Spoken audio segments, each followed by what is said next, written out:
코스피 3,000선이 반년 만에 무너졌습니다. 인플레이션 불안, 중국 헝다그룹 사태 같은 대외 악재가 겹친 데 따른 결과라는 분석입니다. 코스피 급락에 코스닥 시장도 줄곧 하락세를 이어갔습니다. 국정감사 이틀째인 오늘도 여야가 대장동 의혹을 둘러싸고 갈등을 빚으면서 상임위가 곳곳에서 파행을 겪었습니다. 국가부채, 플랫폼 규제 같은 현안이 산적한데도 대장동 이슈에 파묻혀 민생 국감이 실종됐다는 지적이 나옵니다. 카카오 모빌리티가 정부와 정치권의 플랫폼 때리기와 업계와의 갈등으로 창립 후 최대 위기를 맞았습니다. 골목상권 침해 논란으로 사업 축소가 불가피해 상장 작업에도 차질을 피할 수 없게 됐습니다. 국내 세 번째 인터넷 전문 은행인 토스뱅크가 공식 출범했습니다. 은행권이 신용대출 한도를 연봉 이내로 제한하고 있는 가운데 최대 2억 7천만 원이라는 파격적인 대출 기준을 앞세워 공격적인 영업에 나섰습니다. 여러분 안녕하십니까? 대한민국 대표 경제 뉴스 뉴스플러스 시작합니다. 우리 코스피 앞자리 숫자가 안타깝게도 다시 3에서 2로 바뀌었습니다. 오늘 증시 급락의 이유와 전망, 증권부 박혜린 기자와 함께 짚어보겠습니다.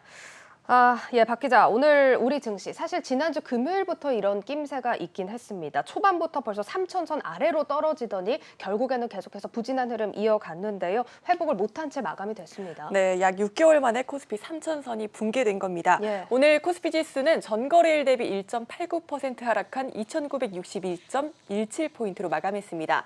코스피가 3,000선 아래로 하락한 건 6개월 만인데요. 오늘 지수는 외국인이 끌어내렸습니다. 외국인은 오늘 유가증권 시장에서 6,235억 원가량을 순매도했습니다. 개인과 기관이 각각 3,580억 원, 2,325억 원어치 주식을 사들였지만 지수를 방어하기엔 역부족이었습니다.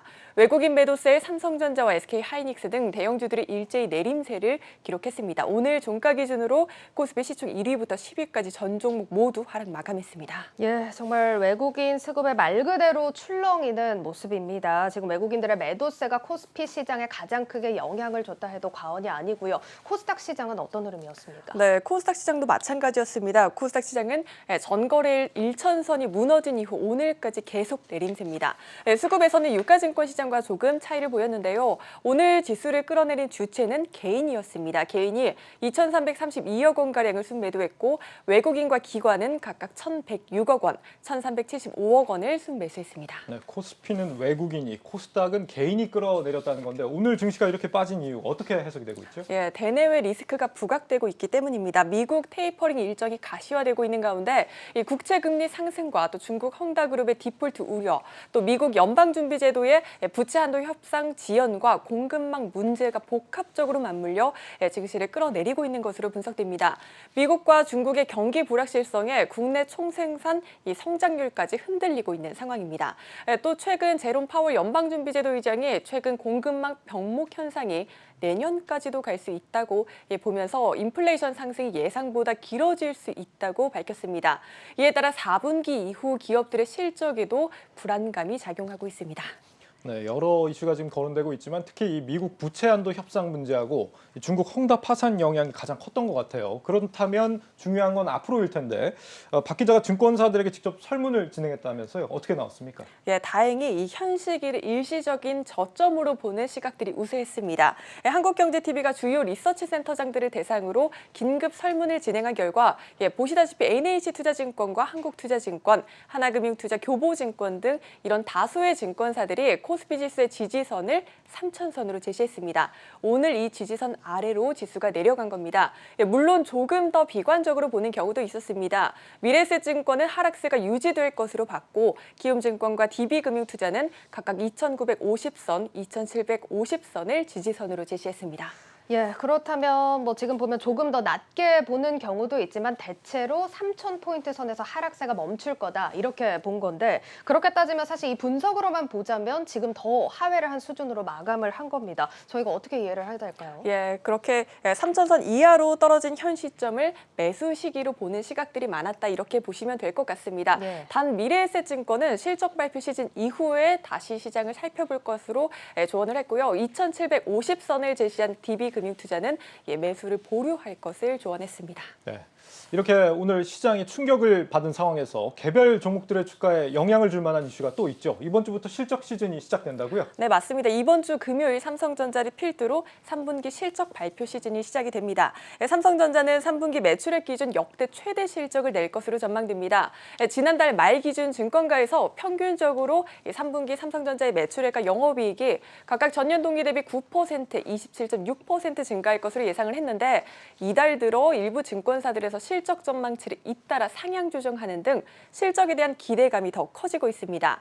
현대차증권은 3분기 삼성전자의 어닝 서프라이즈를 예고하며 올해와 내년 삼성전자의 영업이익 전망치를 기존 대비 각각 4.9%, 19.4% 상향한 53조 9천억 원, 63조 원으로 변경 조정했습니다. 예, 당장 이번 금요일 예고가 됐습니다. 삼성전자의 실적 발표 잘 주목을 해봐야겠는데 어닝 서프라이즈까지 예고됐다고 하지만 주가는 오늘 마감에 겨우 7만 2천 원 선을 좀 아슬아슬하게 지켜주면서 마감을 했습니다. 자, 실적 발표 전후의 주가 흐름 좀 어떨 걸로 예상이 됩니까? 네, 사실 이 3분기 호실적에 대해서는 이견이 없지만 예. 주가를 바라보는 눈은 엇갈리는 상황입니다. 네, 삼성전자의 주가는 말씀하신 대로 몇 달째 이 반도체 업황에 대한 우려로 부진합니다. 일각에선 최근 메모리 반도체 업체 미국 마이크론이 기존 시장 예상치를 크게 하회하는 실적 전망을 제시하면서 이 메모리 업황 고점 우려에 대한 목소리를 높이고 있는데 그래도 삼성전자는 3분기 호실적을 바탕으로 주가 반전 시나리오가 나올 가능성이 높다고 보고 있습니다. 삼성전자는 메모리 반도체 외에도 시스템 반도체나 스마트폰 등의 사업이 개선될 것으로 전망되는 만큼 메모리 업황 둔화에 따른 타격이 경쟁사 대비해선 낮을 것으로 예상된다는 설명입니다. 하나투자증권은 삼성전자는 주요 부품을 내재화하고 있어 우려가 제한적이고 메모리 외 사업에서 실적 개선이 나타나고 있다며 업종 내 최선호주로 제시했습니다. 네, 글쎄 이 삼성전자 실적이 그동안 계속 좋았는데도 불구하고 주가는 연초 이후에 계속 좋지가 않아 왔기 때문에 이 극적인 주가 반전이 있을 거라는 말을 얼마나 신뢰하는 게 좋은지는 잘 모르겠는데 지금 삼성전자에 대한 외국인들 자금 움직임 어떤 상황이죠? 네, 사실 지난달까지는 분위기가 좋았습니다. 외국인 투자자들이 지난달 삼성전자 주식을 1조 176억 원을 순매수해 지난달 국내 증시에서 이 삼성전자를 가장 많이 담은 것으로 집계됐습니다. 최근 글로벌 투자은행들도 삼성전자에 대해 일제히 긍정적인 전망을 내놓고 있습니다. 반도체 업황이 생각보다 나쁘지 않을 것이란 판단을 하고 있는 건데요. JP모건은 메모리 가격 하락이 당초 우려보다 심각하지 않을 것이라며 기존 전망치보다 올해 영업이익은 2%, 내년 영업이익은 4.4% 상향 조정했습니다. UBS도 삼성전자에 대해 올해와 내년 영업이익 전망치를 1%씩 높였습니다. 다만 오늘까지 최근 5거래일 동안 외국인들이 다시 팔아치우고 있어서 이 수급에 대해서도 방향성을 잡기는 사실 어려운 상황이긴 합니다. 예, 뭐 그렇지만 외국인들의 지금 수급 상황은 다소 좀 엇갈리는 모습이긴 합니다. 실적 전망들을 대체로 좀 상향 조정하고 있다 이런 분석들을 살펴봤는데 그만큼 주가 상승 기대감을 키우는 상황으로 또 해석을 해볼 수도 있을 것 같습니다. 목표 주가들은 좀 얼마 정도로 제시가 되고 있습니까? 네, 국내 주요 증권사들이 제시한 목표 주가는 9만 9천 원 선입니다. KB증권 등은 현재 시점을 저점으로 제시를 했고요. 글로벌 투자은행들을 살펴보면 시티가 13만 3천 원 제시했고 UBS와 JP모건이 각각 10만 2천 원, 10만 원을 제시했습니다. 예, 알겠습니다. 이렇게 코스피 3천선 붕괴 소식 그리고 삼성전자의 실적 발표 전망까지 자세하게 들어봤습니다. 증권부 박혜린 기자와 함께했습니다. 잘 들었습니다. 고맙습니다.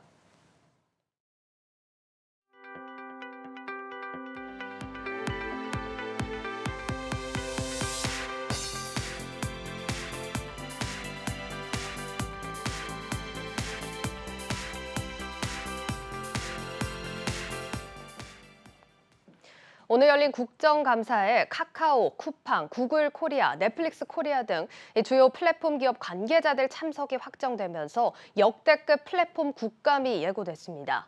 하지만 플랫폼 관련 과제가 산적해 있는 상황에서 국회는 파행을 거듭하고 있습니다. 관련 소식 취재기자 연결해 자세한 내용 들어보겠습니다. 양현주 기자. 네, 오늘 오전 10시에 열린 국회 과학기술정보방송통신위원회 국정감사가 시작된 지 30분도 채 되지 않아 파행에 접어들었습니다. 이날 파행은 이원욱 과방위원장과 박성중 국민의힘 간사 사이 언쟁이 오가며 시작됐습니다. 방송통신위원회 사무처장 업무보고가 길어진다며 야당 간사가 이의를 제기하자 설전이 이어진 겁니다. 이에 과방위 국감이 약 1시간여 동안 지연됐습니다. 이번 국감에 민감한 문제들이 좀 산적해 있는 만큼 많은 이목이 쏠려 있습니다. 이미 국감 첫날에도 한번 파행이 되지 않았습니까? 네, 국정감사 첫날인 지난 1일에도 대장동 개발 의혹을 둘러싼 여야 간 기싸움이 벌어지며 과방위 국감이 파행된 바 있습니다. 국민의힘 의원들이 대장동 게이트 특검 수용하라 등과 같은 피켓을 국감장에 내걸었는데 해당 피켓을 철수하지 않으면 감사를 시행하지 않겠다며 민주당이 거세게 반발했습니다. 일각에선 여야 힘겨루기로 인해 파행이 반복되면서 주요 현안인 플랫폼 이슈에 대한 논의가 미뤄지는 상황에 대한 비판의 목소리가 나오고 있습니다. 그렇군요. 또 이번 정무위 김범수 카카오 의장이 출석을 했습니다. 어떤 사안들의 질의가 있었습니까? 네, 김범수 카카오 의장은 3년 만에 국정감사에 참여했는데요. 김범수 의장에 대해서는 지분 100%를 소유한 K큐브홀딩스에 대한 질의가 쏟아졌습니다. K큐브홀딩스의 자금 흐름에 대한 의문을 제기하며 사실상 금산분리 위반이 아니냐는 겁니다. 이에 김범수 카카오 의장은 K큐브홀딩스와 관련한 논란에 사과드리며 더 이상 가족회사가 아닌 사회적 책임을 다하는 회사로 전환하겠다고 답했습니다. 예, 현재 과방위 국감 재개된 후에 계속해서 진행 중인데 오후 시간에는 어떤 논의가 이어질 전망입니까? 네, 오후 국감에선 구글, 넷플릭스, 페이스북, 카카오 모빌리티 등 플랫폼 관계자들이 대거 출석할 예정입니다. 구글, 애플과 관해선 인앱 결제 방지법과 관련한 이행 방안을, 카카오 모빌리티에 대해선 택시 호출 시장을 장악해 자사 가맹 택시에 배차를 몰아주고 타사 택시를 배제한다는 의혹 등에 대해 질의할 예정입니다. 이 밖에도 넷플릭스와 관련해선 망 사용료 논란과 관련한 문답이 예상됩니다. 예, 본격적으로 플랫폼 기업들 질의가 시작이 되는군요. 이런 가운데 이 재개된 국감에서 국내 OTT 사업이 넷플릭스와 경쟁할 수 있도록 제도적인 노력이 필요하다. 이런 지적도 나왔다고요. 네, 홍익표 더불어민주당 의원은 우리나라 OTT가 문체부 등에서 심의 등급을 받아야 하는 등의 문제로 인해 콘텐츠 유통이 지연되고 있다고 지적됐습니다. 이 밖에도 방통위가 국내 콘텐츠 시장 지원 펀드 신설 등의 투자를 통해 제작비 현실화를 이뤄야 한다고 설명했습니다. 지금까지 보도본부에서 한국경제TV 양현주입니다. 이런 가운데 정무위 국감에선 해운법 개정을 둘러싸고 치열한 논쟁이 벌어졌습니다. 해운업계 특성상 담합을 어느 정도 인정해줘야 하는 게 아니냐 하는 의원들의 지적에 공정위는 반대 입장을 분명히 했습니다. 차일피일 미뤄지는 대한항공과 아시아나항공의 기업 결합 심사도 도마 위에 올랐습니다. 박승환 기자가 보도합니다. 공정위는 법과 심사 지침대로 판단한다고 하는데 그러다 보니까 역설적으로 경쟁법 논리만 딱 갖춰버리는 겁니다. 그래서 갈라파고스 공정이라고들 말하는 것 아니겠습니까? 국회 정무위원회 국정감사에선 해운법 개정의 부정적인 공정거래위원회를 향해 의원들의 질타가 이어졌습니다. 해운법 개정안에는 운임이나 선박 배치 등에 대한 선사들의 공동행위를 공정거래법 적용 대상에서 빼는 내용이 담겨 있습니다. 현행법이 소수업체로 운영되는 해운업 특성을 반영하지 못한다는 지적에서 출발했는데 이면에는 과징금 폭탄을 눈앞에 둔 해운업계의 위기감이 반영됐다는 분석이 나옵니다. 앞서 공정위는 HMM 등 국내외 23개 해운사가 2013년부터 15년간 운임을 담합했다며 과징금 처분을 예고했는데 액수만 최대 8천억 원으로 예상됩니다. 업계는 글로벌 대형 해운사가 전 세계 운임을 좌지우지하는 시장 상황에서 중소형 선사가 살아남으려면 자기들끼리의 가격 대응이 불가피하다는 입장입니다. 해양수산부가 해운업계 공동 대응을 권할 땐 가만히 있다가 이제 와 딴소리를 한다는 지적도 나옵니다. 게다가 해운 재건 과정에서 해수부는 국내 선사들 간 과당 경쟁과 파산을 막으려고 공동행위를 도리어 적극 장려했습니다. 그래놓고 이제 와서 공정위가 제재하겠다고 하면 위원장님 이거 심각한 엇박자 아닙니까? 이에 대해 공정위는 이번 사안이 현행법이 허용하는 범위를 넘어선 불법적인 공동행위임을 분명히 했습니다. 해운 생태계 유지는 필요하지만 담합은 거래 상대방에게 피해를 준다며 진행 중인 심의를 끝까지 이어간다는 입장입니다. 상정된 사건에 대해서는 전원의 심의를 통해서밖에 지금 저희들이 종결할 수가 없습니다라고 말씀드립니다. 지금 해운법에서 얘기하고 있는 절차상 그리고 내용상의 요건이라고 하는 것은 그 폐해를 줄이기 위한 꼭 필요한 안전장치라고 생각을 하고 있습니다. 주차할 미뤄지고 있는 대한항공과 아시아나항공의 합병 심사에 대한 질의도 이어졌습니다.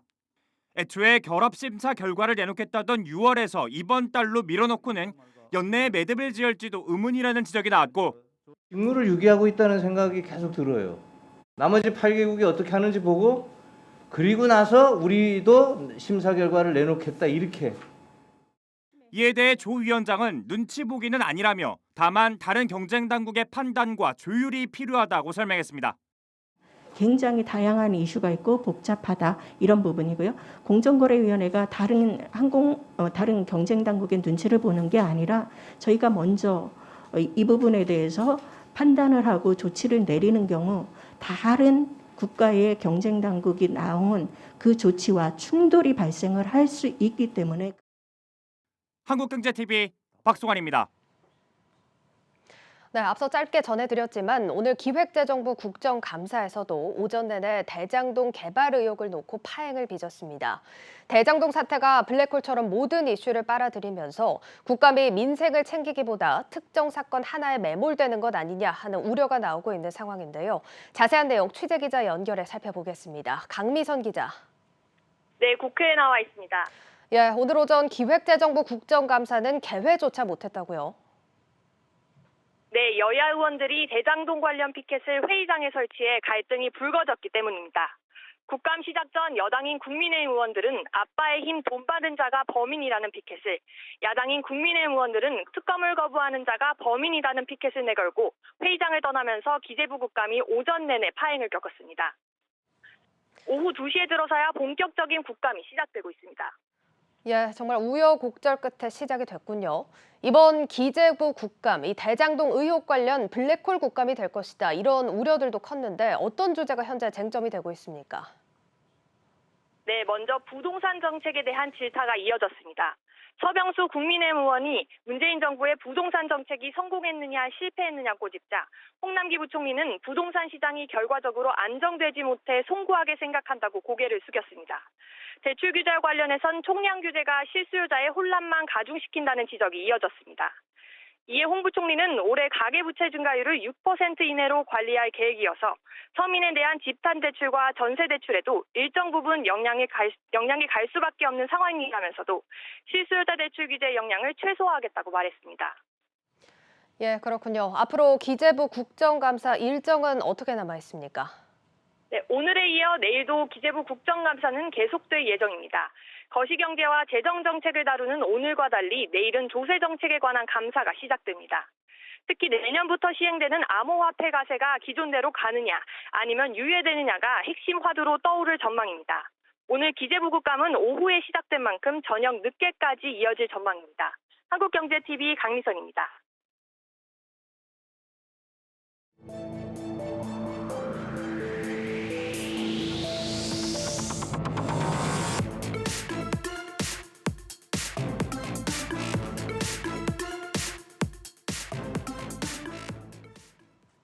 모빌리티 서비스를 쉽고 편하게 제공하면서 혁신의 아이콘으로 찬사받던 카카오 모빌리티가 한순간에 적폐 기업으로 추락하고 있습니다. 택시와 대리운전 등 소상공인과 정면 충돌을 빚으면서 여론이 급격히 악화된 탓인데 돌파구를 마련하는 것도 쉽지 않아 보입니다. 이준호 기자가 보도합니다. 택시와 대리운전, 퀵서비스, 택배 등의 서비스를 제공하는 카카오 모빌리티. 카카오가 미래 핵심 비즈니스 모델로 키워온 종합 모빌리티 기업입니다. 카카오는 그래도 다른 기업과 다른 길을 가야겠다는 의지, 카카오스럽다는 어떤 그런 속에서는 뭔가 그래도 공통점이 점점점 보여가고 있는 느낌은 좀 있어서 그 부분은 좀 좋은 것 같아요. 카카오 모빌리티는 국내 가입자 수만 4천만 명에 달하는 카카오톡을 활용해 사업 범위를 전방위로 늘렸습니다. 기존 아날로그 방식의 서비스를 디지털화하면서 회사 출범 이후 대표적인 혁신의 아이콘으로 꼽혔습니다. 그런데 최근 들어 정치권을 비롯한 여론의 질타가 집중되면서 혁신 기업에서 적폐 기업으로 한순간에 뒤바뀌게 됐습니다. 가장 큰 문제는 택시와 대리운전 등 소상공인과 정면 충돌을 빚은 데 있습니다. 카카오 모빌리티의 핵심 플랫폼인 카카오티의 서비스 요금과 수수료를 올리면서 공분을 사게 된 겁니다. 논란이 커지자 뒤늦게 상생 방안을 내놨지만 오히려 타오르는 불에 기름을 붓는 상황이 됐습니다. 상생 방안은 국민의 비난을 잠재기 위한 미연피용에 불과하는 것이 나타났습니다. 여론 불의를 통해 국민들의 택시업계를 내부를 갈라놓고 있습니다. 기존 대리시장은 카카오처럼 수수료 인하를 할 수가 없는 수익 구조를 갖고 있다는 것을 간파한 발표라고 볼 수가 있습니다. 결국에는 독과점으로 가겠다는 입장 발표이고요. 일각에서는 무조건 때리기식의 규제가 결국 소비자들의 불편을 불러올 수 있는 만큼 대안을 마련해야 한다는 지적도 나옵니다. 카카오 너는 이것만 하고 나머지는 하지 마라. 이렇게 그 기관 규제로 가는 것보다는 중소상인의 피해를 줄이면서 핀테크의 장점을 살릴 수 있는 그 밸런스를 맞추는 게 정부 정책의 굉장히 중요한 과제다. 상황이 이렇다 보니 문어발식으로 확장을 거듭해온 카카오 모빌리티의 행보에도 상당한 변화가 예상됩니다. 최근 3, 4년 사이에 굉장히 빠르게 성장했잖아요. 그래서 그에 따른 좀 후폭풍이 있는 것 같고, 그리고 다양한 영역에서 이제 플레이를 하다 보니까 작은 이제 업체들과 좀 더 이제 갈등, 이제 트러블이 좀 생길 수도 있다. 그래서 그 대표적인 게 이제 모빌리티라고 생각이 되고요. 실제로 꽃과 샐러드, 간식 등 배달 중개 서비스는 이미 철수를 결정했습니다. 핵심 사업은 아닌 터라 큰 손실을 미치지 않겠지만 지난해 130억 원의 영업 적자를 기록했던 실적 개선은 요원해질 전망입니다. 한국경제TV 이준호입니다. 이렇게 혁신의 아이콘이었던 카카오 모빌리티, 결국 업계와의 갈등 속에 한 발 물러서는 모양새입니다. 그런데 이런 행보에도 분위기는 풀리지 않고 있는데요. 과거의 타다 사태가 재현이 될 것인지, 아니면 타다와는 다른 또 새로운 활로를 모색할 수 있을 것인지 오늘 자세하게 살펴보겠습니다. 성장기업부 유호성 기자 나와 있습니다. 예, 유 기자, 일단 카카오 모빌리티가 상생안을 내놨음에도 분위기가 좀 풀리지 않고 있는 것 같습니다. 택시와 대리운전 업계에서는 뭐 면피용 상생안이다, 이렇게 좀 강도 높게 비판을 하고 있는 것 같은데 정확하게 어느 부분을 꼬집고 있는 겁니까? 우선 택시와 대리업계는 카카오가 내놓은 상생안의 앱 사용료와 수수료 문제를 전혀 다루지 않고 있다고 주장하고 있습니다. 예. 카카오는 골목 상권 침해 논란이 커지자 상생안을 통해 스마트 호출 서비스를 폐지하고 프로 멤버십 이용료를 인하하는 방안을 발표했는데요. 특히 논란이 된 부분은 프로 멤버십 이용료 인하 부분이었습니다. 프로 멤버십은 택시기사들이 일정 금액을 내면 배차콜을 우선 받을 수 있는 혜택을 제공하는 서비스인데요. 예. 이 카카오가 월 99,000원이던 요금을 월 39,000원으로 인하하는 방안을 내놨지만 택시업계는 프로 멤버십을 아예 폐지해야 한다고 주장하고 있는 겁니다. 예. 택시기사들은 멤버십 제도가 가입자와 비가입자 간의 갈등을 유발하고 또 이 같은 사태가 잠잠해지면 언제든 다시 요금을 올릴 가능성이 높기 때문에 이 같은 주장을 펼치고 있는 겁니다. 프로 멤버십 부분을 택시 업계에서는 아예 폐지하자, 좀 이런 주장을 펼치고 있는 겁니다. 자, 그리고 그동안 택시 업계에 비해서 많이 좀 가려져 있었지만 지금 대리업계에서도 비판이 거센 상황이던데요. 예, 그렇습니다. 이 대리업계도 카카오 모빌리티가 내놓은 상생안, 그중에서도 0에서 20%의 변동 수수료제에 대해 비판의 목소리를 높이고 있는데요. 예. 기존의 콜 대리업계의 경우 10에서 20%의 수수료를 책정해 대리기사를 소비자와 연결한 대가로 받아갔는데 이 카카오 모빌리티의 상생안이 제시한 0% 수수료가 대리업체 입장에서는 불편하다는 겁니다. 오히려요? 예. 그래서 0% 수수료를 제시하고 있기 때문에 대리기사들을 위주로 카카오 대리 쏠림 현상이 심화될 것이고 이로 인해 독과점이 발생할 것이라고 주장하고 있습니다. 예. 독과점이 심화될 경우 중소대리업체들은 이를 버티지 못하고 고사하게 되고 이는 곧 수수료 인상으로 이어져 소비자와 대리기사가 피해를 볼 것이라고 보고 있는 겁니다. 예. 카카오 모빌리티는 이러한 대리기사들의 비판에 결국 추진하던 콜 대리업체 인수를 포기한다는 소식을 전하기도 했습니다. 일단 공통적인 의견이 이 이슈가 잠잠해지면 카카오가 다시 뭐 요금이나 수수료를 인상할 수 있다, 좀 이런 부분들을 지적을 하고 있는 것 같은데 확실히 신뢰도가 많이 떨어졌다, 이런 생각이 듭니다. 자, 지금 이렇게까지 부정적인 여론이 좀 확산이 되다 보니까 기업 상장 일정에도 좀 크게 차질이 있지 않습니까? 예, 그렇습니다. 이 골목상권 침해 논란이 커지면서 카카오가 발표한 상생안이 결국 카카오 모빌리티의 몸집을 줄이는 결과로 이어지고 있기 때문인데요. 예. 상생안에는 택시와 대리 이외에도 꽃이나 간식 배달 등 카카오 모빌리티가 새로 준비하고 있던 신사업들도 철수하는 계획들이 담겨 있습니다. 예. 실제로 꽃과 간식 배달은 이미 철수를 한 상황이고요. 이러한 내용 대부분이 카카오 모빌리티 사업 축소를 의미해 상장을 강행한다고 해도 시장에서 제값을 받지 못할 우려가 커진 건데요. 당초 시장에서 카카오 모빌리티 기업 가치로 6에서 7조 원 수준을 전망했지만 이를 달성하기는 어려울 것으로 보입니다.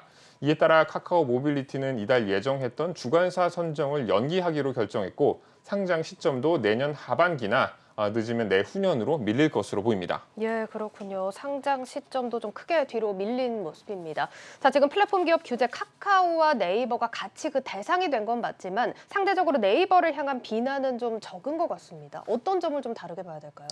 일단 네이버는요, 이미 골목상권 침해 논란을 이유로 몇 차례 홍역을 치르면서 시장과 정부 정치권 등 여러 참여자들의 상황을 지켜보면서 사업을 전개해 왔습니다. 특히 2013년 골목 상권 침해 논란이 일면서 관련 사업을 줄줄이 철수한 바 있습니다. 뭐 어떻게 보면 미리 매를 맞았던 개념인 거죠? 그렇습니다. 그때 당시를 좀 돌이켜보면 예. 네이버는 맛집 정보 서비스, 여행 정보 서비스, 네이버 쿠폰 같은 알짜 사업들을 중단하고 미래 성장 동력으로 여겨지던 오픈 마켓에서도 손을 떼는 등 소상공인과 상생을 위한 강력한 조치들을 취한 바 있습니다. 예. 그러면서 대신 내놓은 서비스가 우리가 익히 알고 있는 스마트 스토어입니다.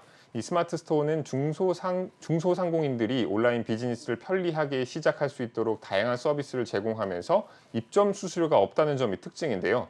당시에는 수익성이 지나치게 낮다는 이유로 비판을 받았지만 이 덕에 네이버 쇼핑은 국내 1위 사업자로 도약할 수 있었습니다. 또 소상공인과 창작자의 동반 성장을 위한 프로젝트 꽃 같은 서비스를 출시하면서 현재 45만 명의 온라인 창업자가 네이버의 플랫폼을 이용하게 만드는 발판을 마련하기도 했습니다. 이를 비추어 보면 카카오도 결국 당장은 사업을 접는 등 피해를 좀 입을 수도 있지만 장기적으로 보면 이들과 상생 모델을 개발해 수익성을 확보할 수 있을 것이라는 전망도 나오고 있습니다. 전문가 의견을 한번 들어보시죠. 그러니까 말씀드린 것처럼 이제 속도의 차이인 거고요. 지금 어쨌든 네이버는 좀 시장이라든지 정부라든지 여러 가지 참여자들의 상황을 조금 더 보면서 이제 전개를 하고 있는 거였고, 일단 네이버 카카오 같은 경우는 일단 시장이 만들어지고 나면 그 뒤에 좀 규제라든지 사업자들이 조금 따라올 것이다, 이런 생각들을 하신 것 같아요. 결국에는 속도의 차이다. 좀 이렇게 정리를 해볼 수가 있겠습니다. 오늘 보셨다시피 플랫폼 기업 규제를 두고 카카오와 네이버의 입장은 좀 차이가 있는데요. 카카오가 그동안 브레이크 없이 무섭게 성장을 해온 만큼 상생 또 협력 방안 시급하게 강구해야 할 것 같습니다. 성장기업부 유호성 기자와 함께했습니다. 잘 들었습니다.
남북 통신 연락선이 어제 다시 복원됐습니다. 이 정권 말 이 남북 관계가 급진전될 수 있다, 이런 기대감과 함께 최근 이런 기대감으로 다시 이제 떠오르는 그런 지역이 있습니다. 바로 2018 동계올림픽이 열렸던 평창입니다.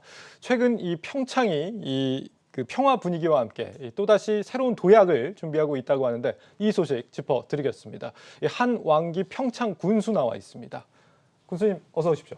안녕하십니까? 안녕하세요. 먼 길 오시느라 고생 많으셨습니다. 감사합니다. 예, 2018년 7월에 이제 부임을 하셨으니까 예. 거의 이 평창 올림픽 개최 이후부터 평창을 계속 책임져 오셨다 이렇게 볼 수 있을 것 같은데 이 올림픽 전과 후를 비교해서 평창이 좀 많이 달라진 게 있습니까? 뭐 기업들도 많이 들어오고 했다고 하던데요.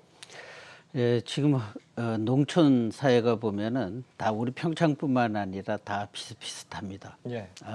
인구 감소, 또 출산율의 저조, 그리고 또 고령자가 한 30% 이상 예. 이렇게 차지를 하게 되다 보니까 이게 원인이 이제 뭔가 하면은 일자리가 없기 때문에 이런 문제가 많이 발생을 합니다. 그러다 보니 젊은이는 일자리를 찾아 떠나고 연세가 드신 분들은 환경 좋은 데 와서 노후 생활을 즐기려고 들어오시고 이러다 보니까 고령 사회로 됐죠. 우리가 65세 인구가 한 30%를 지금 육박하고 있습니다. 예. 그래서 우리가 앞으로 헤쳐나갈 일은 기업 유치를 좀 통한 젊은 세대가 들어올 수 있는 일자리를 만들어야 하기 때문에 그동안에 이제 저희가 민간 기업을 이제 유치하느라고 반려동물 센터를 이제 유치를 했고요.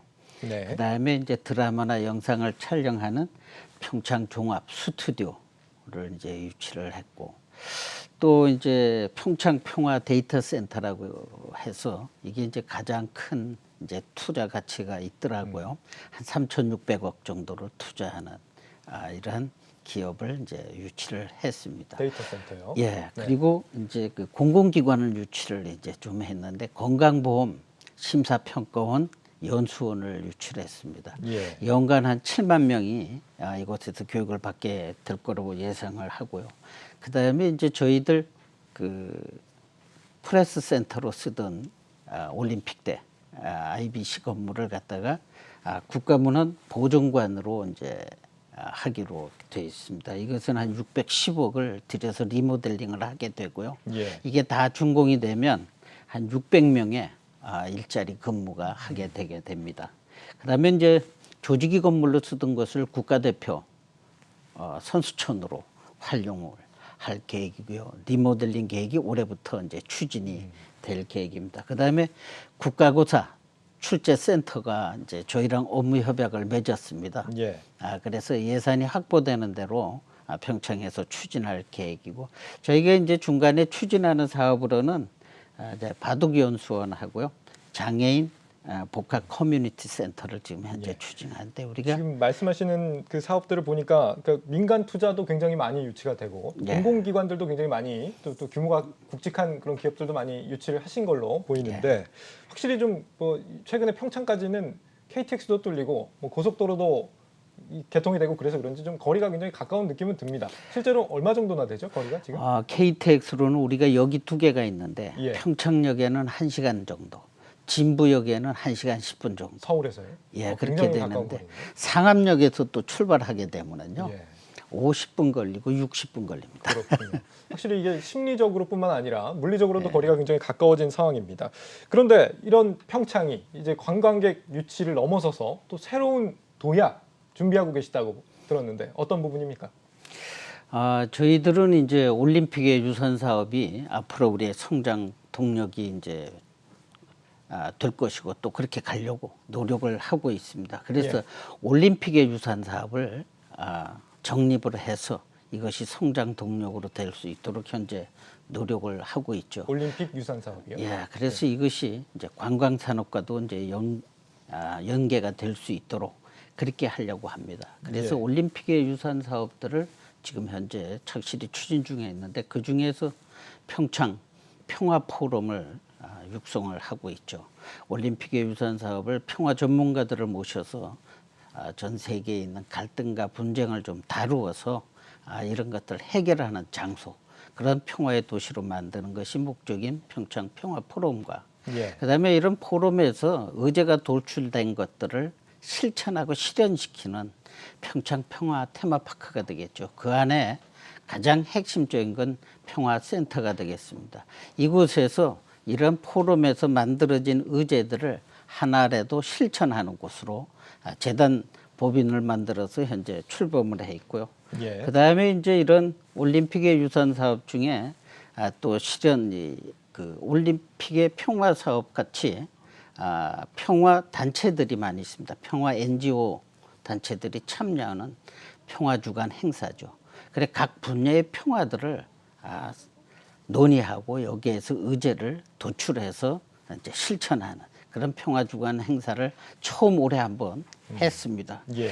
그래서 이러한 평화와 관련된 유산 사업들을 연관시켜서 평화도시로서의 평창의 품격을 좀 올려서 이런 문화 관광 도시를 형성해 가는 것을 목적으로 하고 있습니다. 예. 지금 말씀하신 것 외에도 2023년에 이제 국제 청소년 동계 대회, 예. 그리고 2024년에는 이제 강원 동계 청소년 올림픽이 예정돼 있다 이렇게 들었습니다. 예, 올림픽 그러니까 2018 평창 동계 올림픽과 연계된 사업으로서 2023년도에 하는 동계 청소년 대회는 12세에서 15세. 그다음에 2024년 청소년 동계 올림픽. 여기서부터는 올림픽이라는 이름이 붙게 되는데요. 예. 기록도 재고 이제 이렇게 되죠. 그래서 여기는 16세에서 18세가 출전하는 그런 대회가 되겠습니다. 그렇군요. 다양한 국제 행사도 열리고 한마디로 이제 평창을 평화 도시로 만드는 사업을 지금 진행을 하고 계신 걸로 보입니다. 예. 남북 통신선이 어제 복원이 됐기 때문에 이 시점에서 이제 평창에서 앞으로 국제 행사까지 여러 개 개최가 된다고 한다면 이 말씀하신 이 평화 도시 구상이라는 게 더 빨리 현실화될 가능성 없지 않다 이렇게 보이는데 그 중에서도 이 평창 평화 포럼 벌써 몇 차례 평창에서 진행이 된 바가 있지 않습니까? 어떤 행사입니까? 평창 평화 포럼은 평창 올림픽이 그것도 이제 유산 사업의 핵심이 되죠. 예. 맨 처음에 우리 올림픽이 치룰 수 있다, 없다라는 분란이 많았습니다. 남북 간에 전쟁 시나리오까지 막 나올 정도였죠. 예. 또 핵 실험도 있고 이러던 것이 우여곡절 끝에 가장 훌륭한 올림픽으로 되었죠. 그래서 저희들은 이 평창 평화 포럼을 통해서 전 세계에 있는 분쟁과 갈등, 전쟁을 해소하고 해결하는 그러한 평화의 장소로 만들려고 합니다. 그래서 이 평창 평화 포럼이 그러한 평화 도시로서의 가는 국제 도시의 핵심이 되겠죠. 예. 그래서 이런 평화 포럼이 현재 3번을 이제 하게 되었습니다. 이게 단지 국내 행사가 아니라 국제 행사지 않습니까? 그렇습니다. 어떤 사람들이 와서 여기서 활동하는 지금 노벨 평화상 타신 분들이 한 4분 정도도 다녀갔고요. 예. 여기에는 이제 전 세계에서 평화에 관심이 가장 많은 석학들이 있죠. 그러니 또 평화 단체들 이런 분들이 이제 주로 참여하게 되는데 이런 그 평화 포럼의 전년도에는 24개국이 이제 212명 정도가 이 평창 평화 포럼에 참여를 했습니다. 예. 이제 온오프라인으로 이제 해가지고 이렇게 했는데 영상에도 17만 명이 방문했고요. 또 채널은 8만 회가 또 조회도 했고 이랬습니다. 그래서 내년도에 치러지는 2022년도의 평창 평화 포럼은 2024년 청소년 동계올림픽을 남북한 공동 개최를 좀 하려고 하는 예. 평화 달성 논의가 아마 중심이 되리라고 봅니다. 그래서 이 평화 포럼에는 내년도에는 MZ세대 또 지역사회 참여를 확대를 좀 보다 예. 중점을 두는 평화 논의의 대축제를 구상 중에 있습니다. 그렇군요. 이 앞으로 평창의 국제적인 위상이 더 높아질 수 있다라는 소식을 짚어봤고 사실 이 관광객들이 또 얼마나 평창을 찾느냐는 이런 국제 행사가 하고는 또 별개의 문제지 않습니까? 이 평창의 평화도시 구상에서 우리 일반 시민들이 좀 접근할 수 있는 이런 사업도 좀 진행이 되시는 게 있다고 들었는데 어떤 게 있습니까? 예, 시민들도 참여해가지고 하는 세션들이 많이 있죠. 저희들이 이제 작년도에는 이제 청소년들도 이제 참여하는 세션도 만들어 봤고요. 또 남북 경제 협력을 하는 그러니까 축산, 농업 예. 뭐 이런 분야도 또 만들어 보고 이랬습니다. 그래서 거기에 자기들이 의제를 가지고 참여하고 싶으면 우리 올림픽 기념재단에다가 신청을 하시면 그것이 적절하고 다루게 괜찮다라고 평가가 되면 채택이 돼서 평화 포럼에 참여할 수가 있습니다. 예, 그 치유의 숲을 조성하고 계시다 이런 얘기도 있습니다. 마지막으로 여기까지만 한번 짚어볼까요? 평창 치유의 숲 어떤 내용입니까? 일제 강점기 때 이제 일본이 중일 전쟁과 태평양 전쟁을 벌이고 나니까 연료가 많이 부족을 했습니다. 예. 그러다 보니까 이러한 이제 그 수탈 정책을 쓰게 됐죠. 그래 그 중에서 이제 저희들이 평창에 있는 소나무에서 송진을 채취해서 거기에서 이제 기름 추출을 하려고 이런 것들을 했습니다. 근데 그 소나무가 그런 상처를 극복을 하고 지금 커다란 고성이 되었습니다. 그래서 이러한 그 저희들 일본은 그런 것을 전쟁 물자로 쓰기 위한 수탈을 했지만 저희들이 지금 그 숲이 이루어진 곳은 상처를 극복하고 큰 숲을 이루었어요. 그래서 이것을 상처를 치유하는 치유의 숲과 또 평화의 길을 만들었습니다. 예. 그래서 이런 평화를 상징하는 그러한 숲으로 활용할 계획으로 지금 있습니다. 알겠습니다. 네, 올림픽 이후에도 진화를 계속하고 있는 평창에 대한 소식을 들어봤습니다. 한화한기 평창 군수와 함께했습니다. 군수님 말씀 잘 들었습니다. 감사합니다.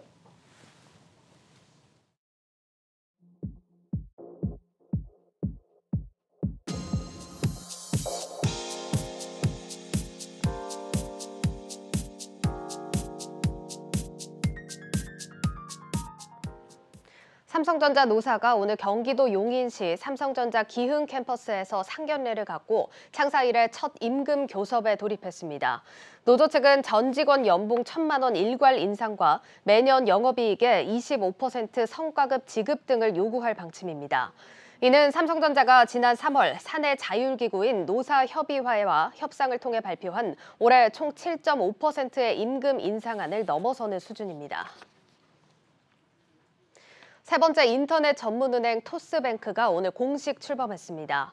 파격적인 금리와 편리함이 특징이라고 하는데 타이밍이 좋지가 않습니다. 금융당국 대출 규제를 받으면 수익성이 나빠질 수 있고 경기가 좋지 않은 상황에서 중저신용자 대출은 연체의 위험도 높기 때문입니다. 배성재 기자입니다. 토스뱅크는 이런 은행이 되고자 합니다. 고객이 고민할 필요 없는 가장 단순한 상품을 제공합니다. 더 넓은 범위의 고객을 포용합니다. 토스뱅크가 내건 무기는 파격적인 금리와 편리함입니다. 신용대출 금리는 최저 연 2.76%, 최대 한도는 2억 7천만 원으로 모두 기존 은행들에 비해 파격적입니다. 쉽고 직관적인 이름으로 바뀐 예적금 수신 상품. 이자는 모두 연 2%입니다.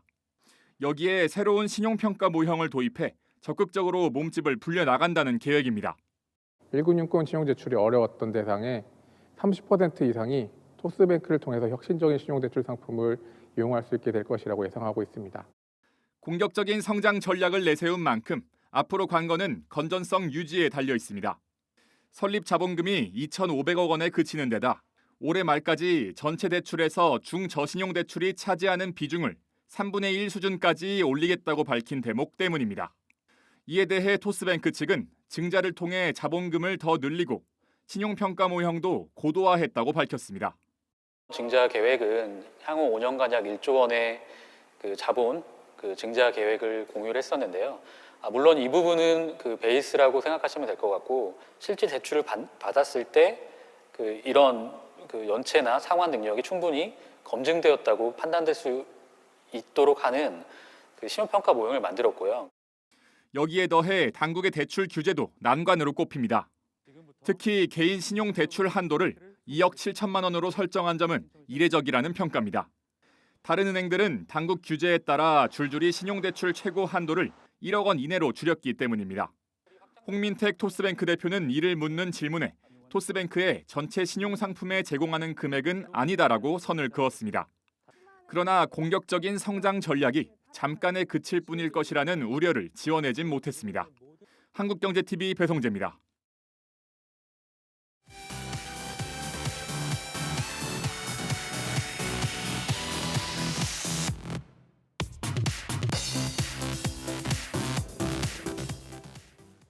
네, 플러스백 이지우 기자와 함께하겠습니다.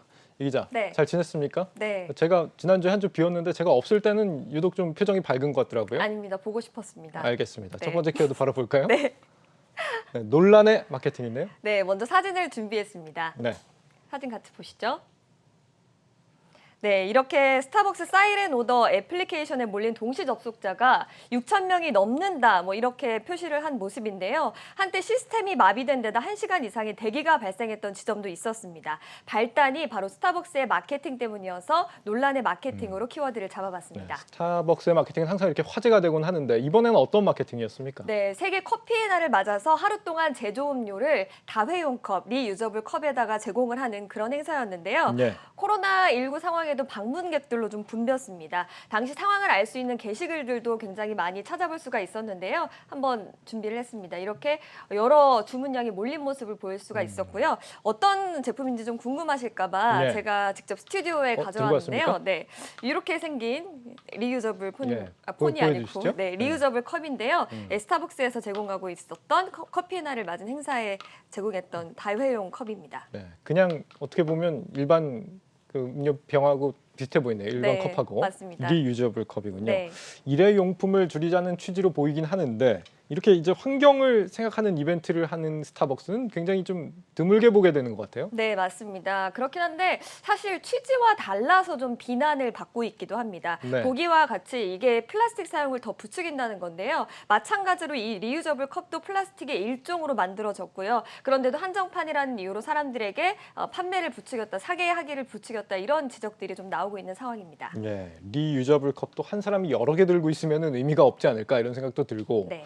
또 과연 이분들이 이 리유저블 컵을 사용할지 디자인을 보니까 살짝 네. 걱정이 되긴 하는데 불필요한 소비를 조장했다. 이게 이번 논란의 마케팅 취지입니까? 네, 그런 것도 있지만 네. 이유가 더 있습니다. 이날 스타벅스 매장에 정말 어마어마한 손님들이 모였거든요. 그러니까 직원들의 주문량도 많았을 겁니다. 그래서 이제 스타벅스 코리아 일부 직원들이 과도한 업무 강도에 반발하는 내용의 현수막을 회사 트럭에 붙이고 거리를 이동하는 트럭 시위를 예고하고 있는데요. 회사가 점포별로 인력 상황을 고려하지 않아서 직원들이 과도한 업무에 시달리고 있다면서 직원들이 처우 개선과 또 과도한 마케팅을 지양하라고 요구할 계획입니다. 네, 카페 업체에서 직원들이 단체 행동에 나서는 경우는 굉장히 이례적인 일 같은데요. 네, 스타벅스는 특히나 노조가 없었기 때문에 그동안 그런 적이 없었는데요. 99년 이후에. 네. 근데 직장인 익명 커뮤니티 앱 블라인드에 올라온 글이 좀 발단이 됐습니다. 준비를 좀 했는데요. 회사를 떠나는 사람들이 늘고 있는 상황에서 소수 인력으로 연일 이어진 이벤트로 고충이 많다. 아무리 힘들다고 말해도 회사는 우리를 쓰다 버릴 소모품으로 여긴다. 이런 글들이 올라왔고 이번 이벤트 당시 어느 매장은 대기 음료가 650잔을 넘었다. 이렇게 쓰기도 했습니다. 네, 어쩌다 이제 저런 얘기까지 나오는지 모르겠는데 스타벅스는 사실 이 카페 업계에서 한국에서도 특히 이제 독보적인 제왕의 자리에 있는 업체 이름이 스타벅스지 않습니까? 네. 게다가 이제 외국계로 시작도 했고 하다 보니까 굉장히 직원들 처우가 좋지 않을까 싶은데 네. 어땠습니까? 실상은 좀 그렇지 않았습니다. 스타벅스 코리아는 현재 1,600여 개의 매장을 직영점으로 운영하고 있는데 네. 모두 정규직으로 채용을 하고 있습니다. 정규직이라고 하니까 뭔가 굉장히 대단해 보이지만 그렇지도 않습니다. 스타벅스 직급 가운데 가장 많은 비율을 차지하는 파트너 직급을 보면 하루 5시간 일하면서 지난해 기준 시급이 8,800원, 월 평균 130만 원 정도를 벌었고요. 네. 또 하루 8시간 일하는 부점장과 점장은 급여가 평균 250만 원 정도인 것으로 알려졌습니다. 더 큰 문제는 직원들이 이렇게 고생을 하고 있는데 직원들을 뽑지 않고 있다는 점입니다. 코로나19 상황에도 스타벅스의 매출은 계속해서 증가하고 있지만 반면 스타벅스 코리아 직원은 2018년 5월부터 2019년 5월까지는 2,000명 넘게 뽑았지만 그 이후로는 400명 정도밖에 뽑지 않는 그런 모습을 보이고 있었습니다.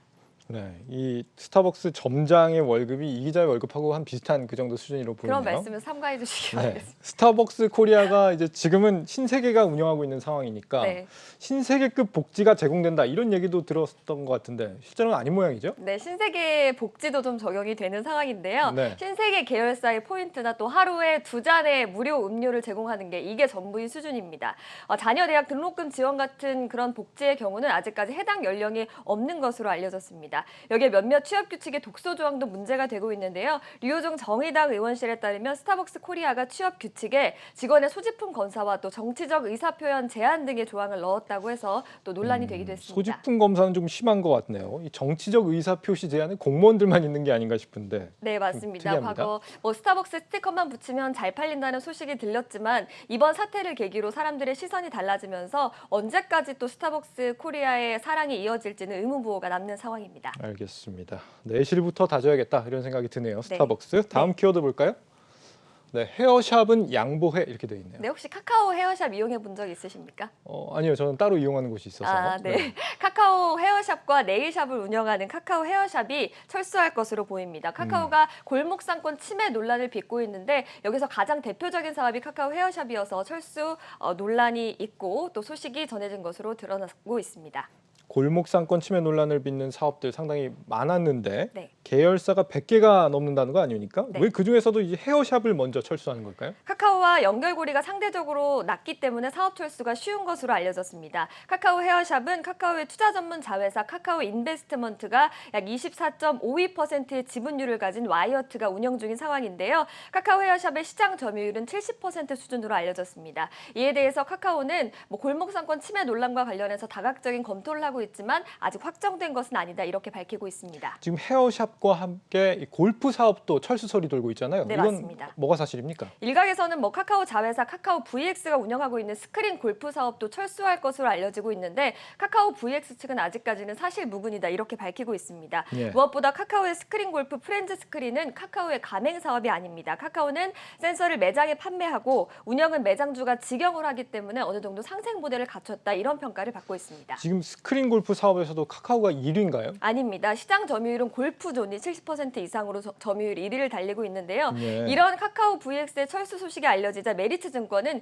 1위 사업자인 골프존에 대한 목표 주가를 2만 원 올려서 20만 원으로 잡은 상황입니다. 이런 사례들을 보면 무조건 사업 철수를 요구하는 게 이렇게 능사는 아닐 수도 있겠다는 생각이 듭니다. 업종마다 일부 같은 경우는 다른 독점 사업자를 낳게 되는 이런 업종도 존재하지 않을까 싶은데요. 네, 그렇습니다. 카카오가 독점적 지위를 갖고 있지 않은 사업에서는 오히려 경쟁 구도가 건강한 시장을 만드는 데 도움이 되고 또 소비자 입장에서도 예약이나 결제 등의 서비스를 편하게 이용할 수 있다는 장점이 있다라고 할 수가 있는데요. 실제 골프의 사례처럼 중소업체의 경우는 카카오의 마케팅을 많이 의존하는 만큼 무조건적인 철수가 시장에 바람직하지는 않다라는 일부의 의견들도 있습니다. 네, 여기까지 듣죠. 이따가 이슈 뉴스 플러스 외전 진행하는 날이죠. 네. 또 기대하겠습니다. 네. 플러스픽 이지우 기자와 함께했습니다. 잘 들었습니다. 고맙습니다.